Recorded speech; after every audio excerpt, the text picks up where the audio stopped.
주의 그 크신 날개, 그 사랑 안에, 그 은혜 안에 거하시는 여러분이 되기를 축원합니다.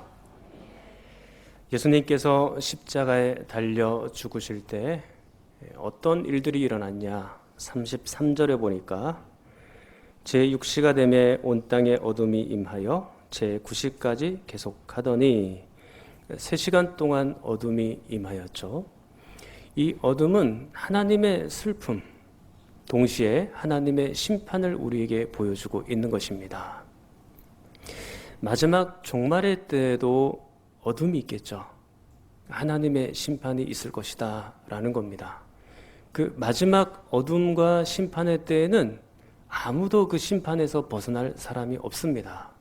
그렇기 때문에 마지막 심판이 오기 전에 우린 다 하나님께로 돌이켜야 하는 것이죠. 3시간의 어둠이 계속되고 어둠이 거칠 때쯤 34절 제9시에 예수께서 크게 소리 지르시되 엘리 엘리 라마 사박다니 하시니 이를 번역하면 나의 하나님 어찌하여 나를 버리셨나이까 하는 뜻이라. 이것은 정확하게 구약성경 시편 22편 1절에 있는 말씀을 그대로 말씀하신 것입니다. 그러니까 예수님은 죽음 직전 가장 긴급한 시간 속에서도 하나님의 말씀을 떠올리고 계신다라는 거죠. 우리는 어떻습니까? 위험한 순간, 또 가장 급박한 순간, 그때가 하나님 말씀을 떠올려야 되는 그런 시기인데 우린 정말 하나님이 떠올려지고 하나님 말씀대로 순종할 그런 각오가 되어 있습니까? 조금 상황이 어렵다고 해서 자신의 유익만 쫓아가는 그것은 제자의 삶이 아니죠. 어려운 상황 속에서도 분명히 하나님이 떠올라야 되는 것입니다. 나의 하나님 어찌하여 나를 버리셨나이까. 이것은 하나님께 대한 원망이 아닙니다. 육체의 고통도 있었겠지만 이것은 하나님께로부터 버림받고 있는 영적인 고통이죠. 하나님과 단절되는 그 아픔을 표현하고 있는 것입니다. 우리에게도 가장 큰 고통은 영적인 고통이죠. 가난도 참을 수 있고 병도 견뎌낼 수 있죠. 그러나 하나님과 함께 한시라도 떨어져 있는 것은 우린 도무지 견딜 수 없는 그런 아픔이고 통증인 것입니다. 37절 예수님은 십자가에서 운명하십니다. 그 직후 38절 같이 읽겠습니다. 이에 성소 휘장이 위로부터 아래까지 찢어져 둘이 되니라. 아멘. 휘장은 성소와 지성소를 구분하는 커튼입니다. 지성소는 어떤 곳이라고 했습니까? 하나님이 충만하게 계신 곳, 지성소죠. 지성소는 아무나 들어갈 수 있는 것은 아니고요. 1년에 딱 한 차례 대제사장이 그것도 자기의 영혼과 몸을 아주 거룩하고 정결하게 해서 겨우겨우 그 지성소로 나아갈 수 있게 되는 것입니다. 그렇다면 지성소로 들어가는 이 휘장이 찢어졌다. 그게 어떤 의미일까? 히브리서 10장 19절로 20절 설명이 나와 있습니다. 그러므로 형제들아 우리가 예수의 피를 힘입어 성소에 들어갈 담력을 얻었나니 그 길은 우리를 위하여 휘장 가운데로 열어놓으신 새로운 살 길이요 휘장은 곧 그의 육체니라. 아멘. 자, 예수님께서 십자가에서 자신의 육체를 찢으심으로 이제 휘장을 지나 지성소로 나아갈 수 있게 되었다라는 의미죠. 그렇다면 지성소로 나간다라는 것은 또 무슨 의미일까요?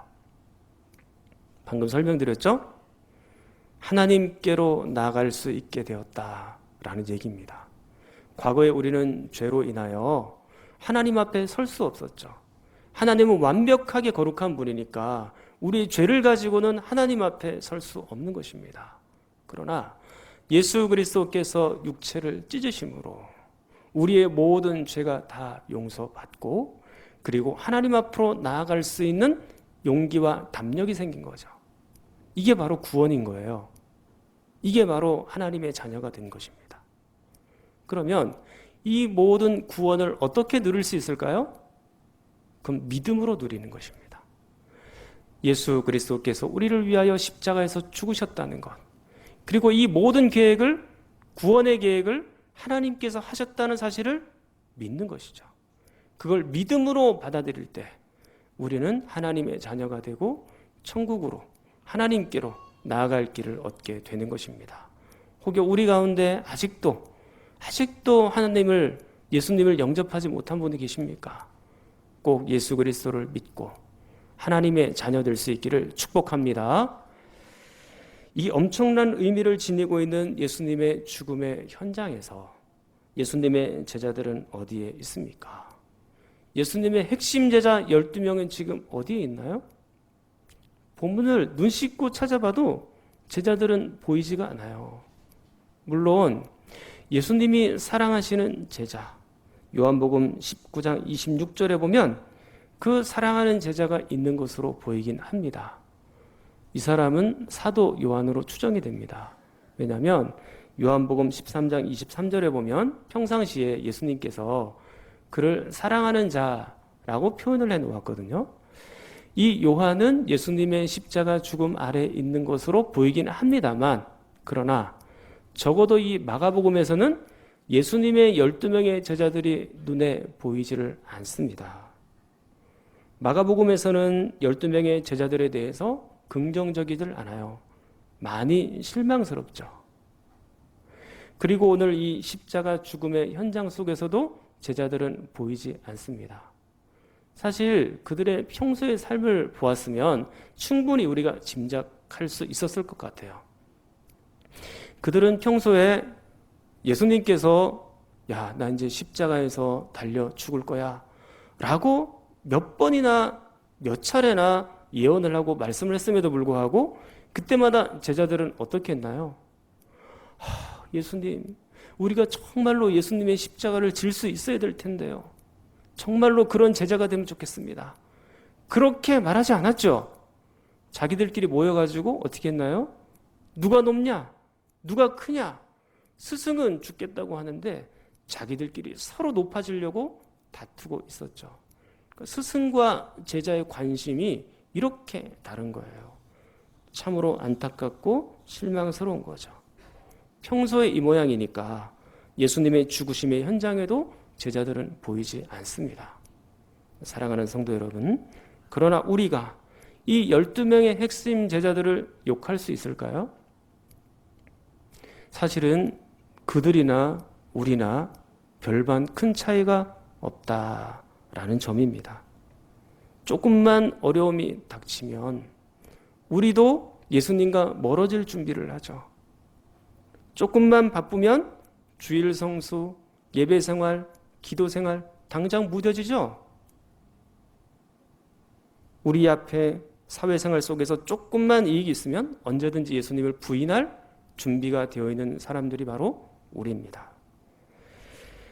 제자들의 모습을 보니까 우리도 예수님의 제자라고 말은 하지만 조금 더 희망이 보이지 않는 것처럼 보여요. 저는 목회자니까 이 말씀을 묵상하면서 이런 생각이 들었어요. 예수님이 훈련시키신 제자들도 이 모양인데 부족한 제가 여러분들을 훈련시킨들 여러분들이 얼마나 성장하고 얼마나 변할 수 있을까? 그런 생각 속에서 마음이 많이 괴로웠습니다. 그런데 저 같은 사람이 몸부림치고 발버둥 쳐봐야 여러분들을 제대로 바르게 인도할 수는 없어요. 저는 제 능력의 한계를 잘 압니다. 저 힘으로는 안 되는 거죠.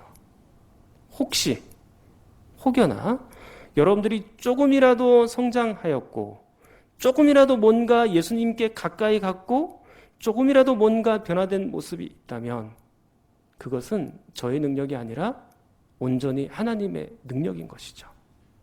그래서 저는 여러분들을 제 능력 아래 두기를 원하는 것이 아니라 하나님의 능력 아래 두고 하나님께 맡길 뿐입니다. 저는 하나님의 심부름꾼일 뿐이에요. 종이에요. 그래서 하나님이 강대상에서 설교해라 그러면 설교하고 엎드려서 좀 기도해라 그러면 기도하고 신방 좀 가라 그러면 신방 가고 성경 공부해라. 그러면 성경 공부하고. 그냥 하나님의 심부름꾼일 뿐이죠. 그러니까 그 나머지는 내가 어찌 할 수 없는 거예요. 전적으로 하나님께서 여러분들을 성장시켜 가는 겁니다. 그러나 사랑하는 여러분, 12명의 제자들을 보면서 너무 실망하거나 자포자기하지 마십시오. 12명의 제자들은 현재까지는, 적어도 현재까지는 무너져 있지만 또 다른 신실한 제자들이 등장하기 시작합니다. 첫 번째, 그 사람들은요, 로마의 백부장입니다. 39절을 보십시오. 자, 39절 같이 읽겠습니다. 예수를 향하여 섰던 백부장이 그렇게 숨지심을 보고 이르되 이 사람은 진실로 하나님의 아들이었도다 하더라. 아멘. 이 백부장의 고백을 잘 보십시오. 예수님을 향하여 뭐라고 얘기합니까? 하나님의 아들이었도다. 그렇게 고백하죠. 이 고백은 굉장히 놀라운 고백이에요. 마가복음에서는 예수님이 하나님의 아들이라는 표현이 곳곳에 등장하거든요. 그러니까 마가복음의 주제는 뭐라는 거예요? 하나님의 아들이라는 것입니다. 마가복음에서 하나님의 아들, 이 하나님의 아들, 마가복음을 쓴 가장 큰 목적, 가장 중요한 목적, 그것은 예수님이 하나님의 아들이다. 그걸 보여주기 위해서 이 마가복음이 사실은 쓰여진 것이거든요. 그러니까 하나님의 아들이라는 부분이 참 많이 있지만 대표적으로 몇 가지만 살펴보겠습니다. 자, 마가복음 1장 1절. 자, 1장 1절. 자, 화면 보시고 한번 같이 읽겠습니다. 시작. 하나님의 아들 예수 그리스도의 복음의 시작이라. 자, 진짜 시작하면서부터 예수님을 뭐라고 표현해요? 하나님의 아들이라고 시작하면서 표현하죠. 이게 마가복음의 주제예요. 자, 1장 11절을 또 보겠습니다. 그건 예수님이 세례를 받으실 때인데 하늘로부터 소리가 나기를 너는 내 사랑하는 아들이라 내가 너를 기뻐하노라 하시니라.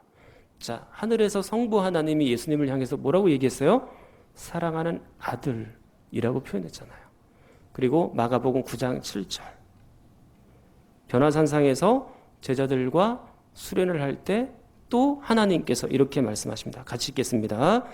마침 구름이 와서 그들을 덮으며 구름 속에서 소리가 나되 이는 내 사랑하는 아들이니 너희는 그의 말을 들으라 하는지라. 아멘. 하나님의 사랑하는 아들 또 나오죠. 근데 오늘 본문 39절에도 어떻게 나와 있나요? 하나님의 아들이라는 마가복음의 주제가 또 나옵니다. 바로 이방인 백부장을 통하여서 이런 고백이 나오고 있죠. 백부장이라는 것은 로마의 군대 편제 단위를 보면 100명의 군사를 관리하는 장교, 중간 장교, 그렇게 표현할 수 있을 것 같아요.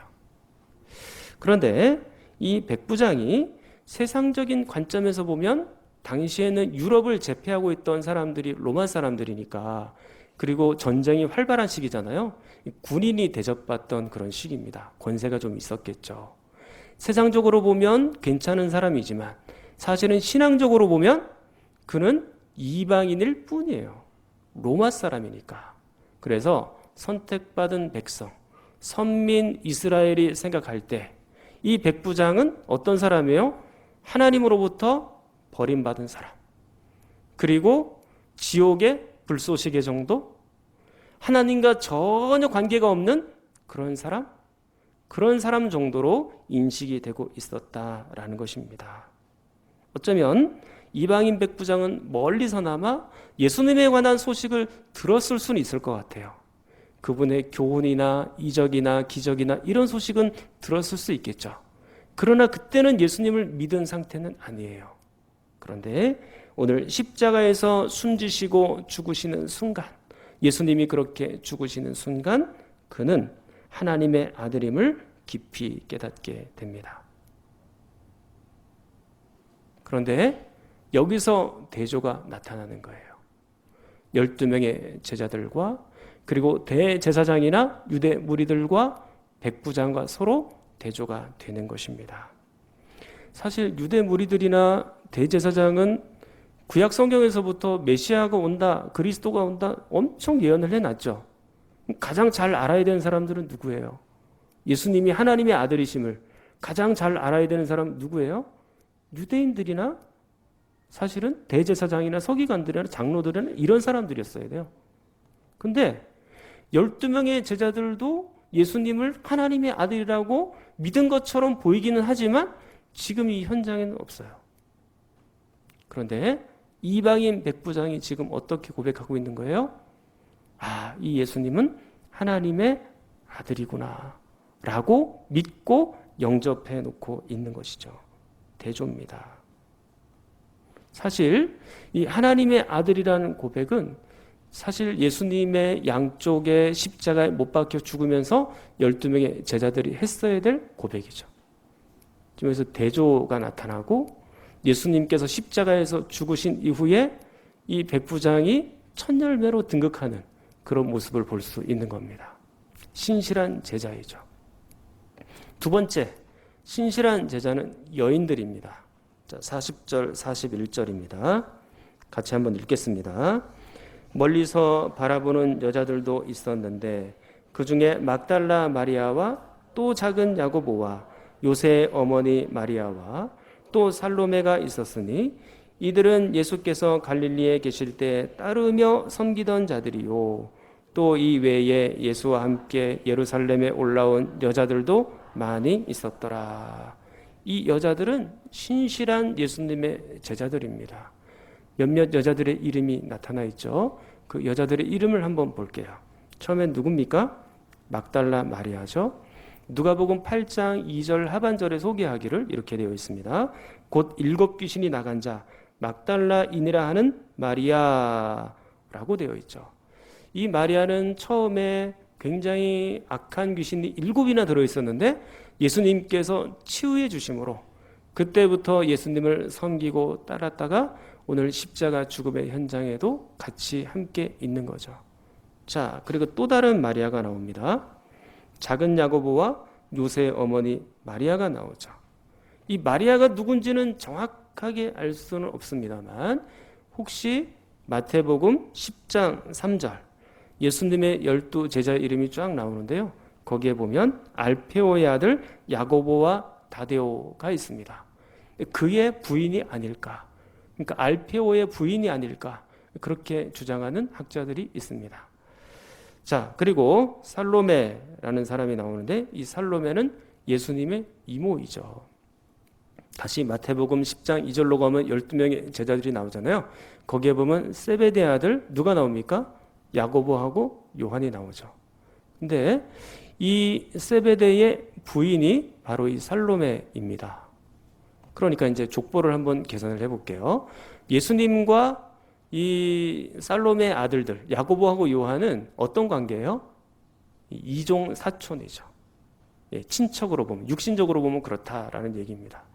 그래서 그런지 마가복음 10장 35절 이하에 보면 세베대 아들 야고보와 요한이 와서 뭘 요구하죠? 주님의 영광 중에 저희들을 좌우편에 앉게 해주십시오 라고 요구하잖아요. 아마도 친인척이었기 때문에 이런 요구를 하지 않았을까라는 생각을 하게 되는 겁니다. 그런데 지금 잘 보십시오.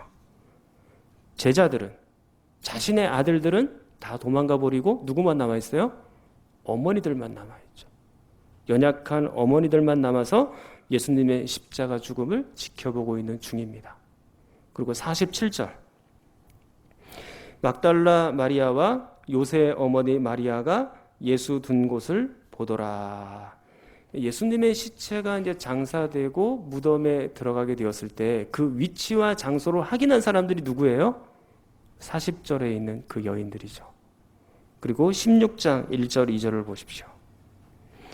안식일이 지남에 막달라 마리아와 야고보의 어머니 마리아와 또 살로메가 가서 예수께 바르기 위하여 향품을 사다 두었다가 안식 후 첫날 매우 일찍이 해 돋을 때에 그 무덤으로 가며 예수님이 죽으신 지 3일째 되는 날, 예수님이 부활하는 날, 그 부활의 소식을 가장 먼저 접하고 들은 사람들이 누구예요?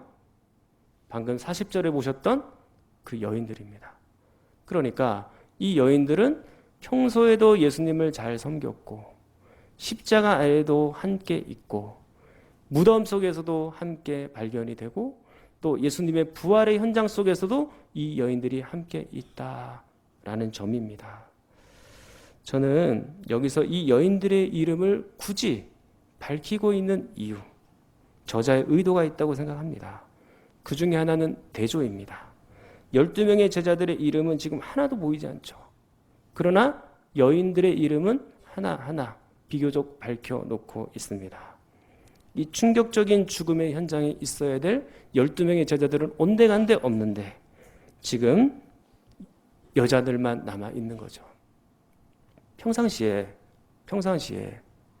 고난의 잔을 다 마실 수 있다고 얘기를 했던 세베대의 아들들 야고보하고 요한, 그리고 알페오의 아들들 야고보하고 다데오, 그리고 예수님과 함께 난 죽을 수도 있습니다.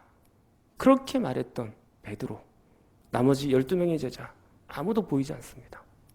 지금 이 연약한 여자들만 남아있는 것이죠. 당시에 이 여자들은 사회적인 신분이 매우 낮고 그 위치가 낮은 위치에 있었던 사람들이에요. 제자들처럼 유명하지도 않았고 아무도 주목하지도 않는 그런 여자들입니다. 사회적으로 보아도 제자들과 비교해 보아도 매우 연약한 사람이죠. 그런데 이 연약한 사람들만 끝까지 남아서 예수님의 죽음을 지키고 있는 겁니다. 신실한 제자죠. 자, 세 번째, 예수님의 또 다른 신실한 제자는 아리마대 사람 요셉입니다. 43절 같이 읽겠습니다. 아리마대 사람 요셉이 와서 당돌이 빌라도에게 들어가 예수의 시체를 달라 하니 이 사람은 존경받는 공예원이요 하나님의 나라를 기다리는 자라. 아멘. 아리마대 사람 요셉은 로마 총독 빌라도에게 가서 예수님의 시체를 달라고 요구하였죠. 그리고 그 예수님의 시체를 자신이 잘 아는 장소, 그곳의 무덤에 예수님을 안장합니다. 이것은 보통 연기가 아니죠. 계속 강조하지만 예수님의 12제자까지도 다 도망가 버릴 정도예요. 그런데 아리마대 사람 요셉은 거기에 남아 있습니다. 그리고 그 요셉의 용기에 대해서 성경은 뭐라고 표현합니까? 당돌이 빌라도에게 들어가, 그렇게 표현하고 있죠. 이 당돌이라는 말이 두려움을 극복한 또는 담대한 그런 의미거든요. 그러니까 이 요셉도 두려울 수 있었다는 얘기예요. 두려울 수 있었지만 그것을 극복하여 담대하게 당돌이 지금 빌라도에게 나가서 예수님의 시체를 달라고 요구하고 있는 것이죠. 그런데 이 사람의 신분에 한번 주목을 해보십시오. 43절 다시 가서 보겠습니다. 이 사람은 존경받는 공예원이요 하나님의 나라를 기다리는 자라 그랬습니다. 공예원으로 소개하고 있죠. 우리식으로 말하면 약 국회의원 정도 되지 않을까요? 예, 오늘날의 우리나라의 국회의원들은 참 욕을 많이 먹습니다만, 근데 여기에 있는 이 공예원, 이 요셉은 어때요? 사람들에게 존경받는 공예원이라고 표현이 되어 있습니다. 그러니까 명예가 있죠. 존경도 있죠. 그리고 마태복음 27장 57절에 보면 부자라고 소개가 되어 있어요. 이런 사람이 하나님 나라를 기다리는 사람이라고 되어 있습니다. 하나님의 통치, 예수님이 왕이 되어서 예수 그리스도께서 그 하나님의 나라를 통치하는, 그리고 완전하게 이루는 그런 모습을 보기를 간절히 사모했던 것이죠. 요셉은 존경과 명예와 권력과 부, 이 모든 것들을 다 갖추고 있는, 세상에서 쌓을 수 있는 것은 다 쌓아본 사람입니다. 어느 것 하나 빠지는 게 지금 없죠, 보니까. 그러나 그에게는 이 세상에 있는 것들이 전부가 아니에요. 그에게 전부는 하나님의 나라예요. 예수님이에요. 물론 예수님이 가장 화려한 시절, 그 시절에는 요셉의 이름은 잘 보이지가 않습니다. 그때는 누가 같이 다녔나요? 예수님의 제자들이 폼재고, 12명의 제자들이 폼재고 다녔죠. 그러나 결정적인 순간, 오늘 이 본문 이 죽음의 현장 속에서 12제자는 보이지 않지만 아리마대 사람 요셉은 남아 있습니다. 그러니까 내가 예수님의 제자입니다 라고 삶으로 보여주는 사람은 지금 이 아리마대 사람 요셉인 거예요. 사랑하는 여러분, 예수님의 시체를 나에게 주십시오 라고 말하는 용기, 결정, 그게 쉬울까요? 잘못하면 예수님의 제자로 드러나는 순간 모든 것을 다 빼앗길 수 있습니다. 역적으로 몰려서 자신이 그동안 쌓아왔던 명예나 존경이나 권력이나 부 이런 걸 한꺼번에 싹 잃어버릴 수 있습니다. 심지어는 자신의 생명까지 위태롭죠. 그리고 자신의 가족들까지도 장담할 수 없는 그런 상황입니다. 정말로 전부를 다 잃어버릴 수 있어요. 여러분, 힘들고 어렵고 가난한 상황 속에서도 예수님을 잘 믿는 사람들 보면 막 존경스럽죠. 그런 사람들 보면 참 잘하는 것입니다. 대단한 겁니다. 그런데 모든 것들을 다 가지고 있는 사람이, 부도 명예도 권력도 다 갖고 있는 사람이 예수님을 진지하게 따라가는 모습, 그거는 결코 쉬운 일이 아니에요. 그것도 대단한 것입니다. 그는 모든 것을 다 잃을 수 있는 두려움이 있었음에도 불구하고 그 두려움을 극복하고 당돌이 담대하게 예수님의 제자임을 밝히죠. 자신의 생명보다 예수님을 더 사랑한다는 것이 바로 이런 것이 아닐까요? 예수님을 사랑하지 않고는 이런 일들, 이런 현상들이 일어날 수가 없는 겁니다. 사랑은 말로 하는 게 아니고요, 삶으로 하는 것입니다. 아리마대 사람 요셉은 베드로와 같이 주는 그리스도시요 살아계신 하나님의 아들이십니다, 그렇게 말만 번지르르 한 게 아니에요. 진짜 자신의 삶 속에서 예수님의 십자가를 지고 가는 그런 제자라는 얘기입니다. 우리는 어떻습니까? 늘 말로는 하나님을 사랑한다, 찬송도 하고 기도도 하고 그렇게 하죠. 우리가 찬송해야 될 우리의 영혼을 가지고 다른 사람들을 미워하죠. 우리가 찬송해야 될 입술을 가지고 다른 사람들을 저주하고 비난합니다. 하나님께 영광 돌리고 찬송을 드려야 될 내 손과 발은 다른 사람들의 피를 묻히기에 훨씬 더 빠르죠. 이처럼 이웃을 향한 작은 사랑도 실천하지 못하는 내가 오늘 본문처럼 이런 결정적인 순간이 다가온다면 정말로 내가 예수님의 제자입니다 라고 밝히 말할 수 있겠습니까? 평소에 주일 성수도 안 되고 말씀 읽기도 안 되고 기도도 안 되고 11조도 제대로 안 되는 사람이, 이 작고 별것 아닌 것 가지고도, 가장 기본적인 것 가지고도 그것도 안 되는 사람이 오늘 본문처럼 십자가 죽음의 현장이 오면 내가 예수님을 따라가는 사람입니다, 부와 명예와 그거를 다 잃을 각오를 하고 예수님의 제자임을 밝혀낼 수 있겠습니까? 평소에 훈련이 되지 않은 사람은, 평소에 제대로 살지 않는 사람이 결정적인 순간에 하나님 말씀대로 따르리라 라고 하는 것은 매우 희박한 것이죠. 목사님, 지금은 제가 아직 잘 살지 못해서요, 제가 집을 아직 장만을 못했습니다. 제가 요즘 너무 바쁘거든요. 시간이 좀 없습니다. 제가 시간도 여유가 되고 그리고 또 많이 좀 이 집도 장만하고 뭔가 좀 있을 때 그때 하나님께 열심히 헌신하겠습니다. 정말로 그렇게 되기를 바랍니다. 그러나 지금부터 여러분의 삶으로 좀 보여주십시오. 여러분이 충분히 힘들고 바쁘고 어렵다는 것 압니다. 그렇지만 지금부터 시작하셔야 늦지 않는 거예요. 지금부터 시작이 안 되면 결정적인 순간이 이르렀을 때 주저주저하고 예수님의 제자로 나타나지 못할 가능성이 매우 높습니다.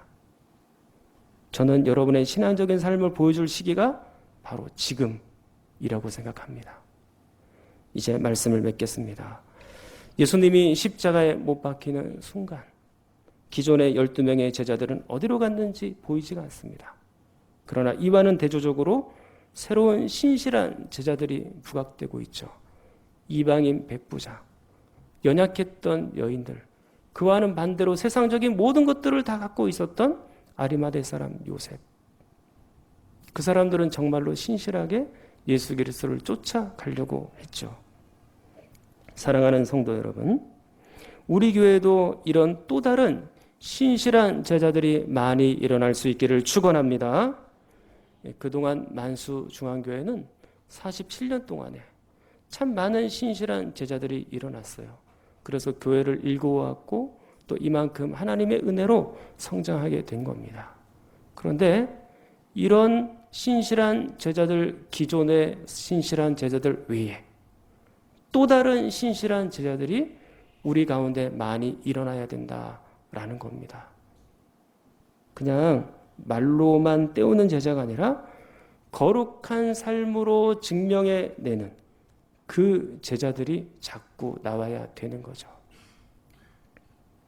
결정적으로 직분을 맡고 일을 해야 되는 시기에 막상 그 일을 맡기고 직분을 맡겨야 될 사람이 없다면 그건 얼마나 비참한 거예요. 교회에는 좀 일 좀 감당해야 될 직분자들이 있어야 되는데 그 직분 맡길 사람이 없는 거예요. 그럼 매우 서글픈 겁니다. 근데 직분만 맡아놓고 말로 때우고 뒤에서 비난만 하고 겸손하지도 않고 시끄럽고 조용하지도 않고 그렇게 헌신할 제자들이 없다면 교회는 가망이 없는 것입니다.